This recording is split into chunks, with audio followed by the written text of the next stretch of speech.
সূর্যকুমারের সেই ক্যাচ নিয়ে নানা বিতর্কের সৃষ্টি হয়েছে সামাজিক যোগাযোগ মাধ্যমে।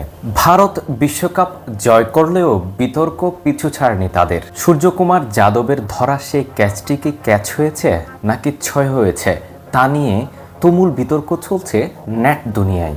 আসল ঘটনা তবে কি?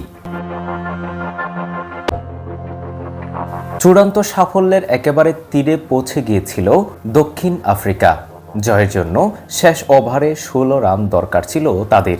হার্দিক পান্ডিয়ার করা 20তম ওভারের প্রথম বলেই লং অফে উড়িয়ে মারেন ডেভিড মিলার। সীমানা দড়ির কাছে অসাধারণ দক্ষতায় সূর্যকুমার যাদব সেটিকে তালুবন্দী করেন। কিন্তু সেই আউট নিয়ে সংশয় দূর হয়নি, যা নিয়ে সামাজিক মাধ্যমে চলছে বিতর্ক। ক্যাচ নেওয়ার সময় সূর্যকুমার নিয়ন্ত্রণ হারিয়ে সীমানার বাইরে চলে যান, তবে তার আগেই বল শূন্যে তুলে দিয়ে মাঠে ঢুকে ফের লুফে নেন ক্যাচটি। পরে রিপ্লে পরীক্ষা করে সেটিকে আউট বলে সিদ্ধান্ত দেন টিভি আম্পায়ার রিচার্ড ক্যাটেলবরো। কিন্তু সেই আউট দেওয়ার সময় সীমানা দড়ির দিক থেকে ক্যামেরার অ্যাঙ্গেল দেখা হয়নি। সেটি দেখানো হলে আর কোনো সংশয় থাকত না বলে মনে করছেন ক্রিকেট ভক্তদের অনেকেই।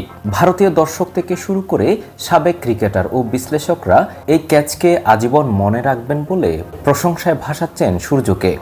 ওই সময় মিলার আউট না হলে সেটি 6 বলে গণ্য হতো, ফলে ম্যাচের ফল ভিন্ন হলেও হতে পারত। তাই ম্যাচের ফল নির্ধারণকারী মুহূর্ত নিয়ে কেন আম্পায়ার বাড়তি সময় নিলেন না তা নিয়ে অনেকেই প্রশ্ন তুলেছেন। এছাড়া রিপ্লেতে সীমানা দড়িটিও কিছুটা সরে গেছে বলে দেখা যায়, কারণ ঘাসের উপর বাউন্ডারি লাইনে সাদা দাগ স্পষ্ট। সেই দাগের উপরই পা ছিল সূর্যকুমারের, যা সে বিতর্ক আরও উস্কে দিচ্ছে। আউট নাকি 6? আইন কি বলে?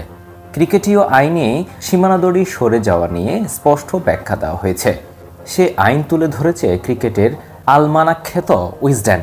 তারা বলছে, আইসিসি প্লেইং কন্ডিশন অনুযায়ী 19.3 অনুচ্ছেদে বলা হয়েছে, সীমানা চিহ্নিত করতে ব্যবহৃত কোনো কঠিন বস্তু যদি কোনো কারণে বিঘ্নিত হয় বা সরে যায়, তাহলে সীমানাটি তার আসল অবস্থানে আছে বলে বিবেচিত হবে।